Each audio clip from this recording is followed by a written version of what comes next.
వాస్తవానికి వైఎస్ఆర్ కాంగ్రెస్ పార్టీ అనేటువంటిది ఒక ఎమోషన్లోంచి ఒక కుటుంబం మీద ఉన్నటువంటి అమితమైనటువంటి అభిమానంతో పుట్టుకొచ్చినటువంటి పార్టీ. మరి ఆ వేల్ట్ నుంచి ఈ వేల్ట్ దాకా కూడా రాష్ట్ర వ్యాప్తంగా ప్రతి గ్రామంలోనే కూడా రాజశేఖర రెడ్డి గారి కుటుంబాన్ని గుండెల నిండా అభిమానాన్ని నింపుకుని ప్రేమాభిమానాలతో పార్టీని నడిపించినటువంటి అనేక మంది కార్యకర్తలు ఉన్నారు.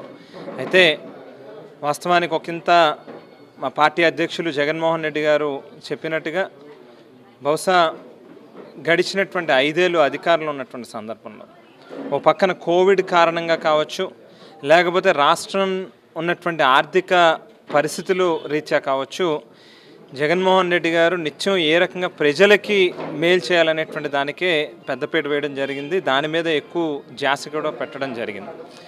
కాస్త కార్యకర్తల విషయంలో ఒకంత పూర్తిగా వాళ్ళకి ప్రాధాన్యత అంశంలో కావచ్చు, లేకపోతే వాళ్ళు పడినటువంటి కష్టానికి తగినటువంటి గుర్తింపు విషయంలో కావచ్చు, చిన్న చిన్న లోటుపాట్లు అక్కడక్కడ ఉన్నవి. అవి డెఫినెట్గా రానున్నటువంటి రోజుల్లో వాటిని పూర్తిగా ఎక్కడ ఆ రకమైనటువంటి లోటు లేకుండా చూస్తాను అనేటువంటి ఒక భరోసాను కూడా నిన్నటి రోజు మనందరం కూడా గమనించాం. అయితే ముఖ్యంగా ఈవేళ ఏదైతే ఈ కూటమి ప్రభుత్వంలో చంద్రబాబు నాయుడు గారు సహజ సిద్ధంగా ఎప్పుడు ఆయన రాజకీయ జీవితం మొత్తం కూడా ఎప్పుడు చూసినా ఎన్నికలకు ముందు ఒక మాట చెప్తాడు, ఎన్నికలు అయిపోయిన తర్వాత చేతులు ఎత్తేసి ఆర్థిక పరిస్థితి ఈ రకంగా ఉంది, నేనేమీ చేయలేకపోతా ఉన్నాను అనేటువంటిది సహజంగా ఎప్పుడూ చంద్రబాబు నాయుడు గారిని మనం కొత్తగా అంతకు మించి ఏమీ ఊహించుకోవాల్సినటువంటి అవసరం లేదు. అయితే మరొకసారి ప్రజల చెవుల్లో పువ్వులు పెడుతూ చంద్రబాబు నాయుడు గారితో పాటుగా అటు పవన్ కళ్యాణ్ గారు కావచ్చు, లేకపోతే ఇటు బీజేపీ కావచ్చు, ముగ్గురు కలిసి 2014లో ఏ రకమైనటువంటి హామీలు ఇచ్చి ప్రజల్ని మోసగించారో మరొకసారి అదే రకమైనటువంటి మోసాన్ని చవిచూశారు ఈవేళ ఆంధ్ర రాష్ట్ర ప్రజలందరూ కూడా అనేటువంటిది వాస్తవమైనటువంటి విషయం.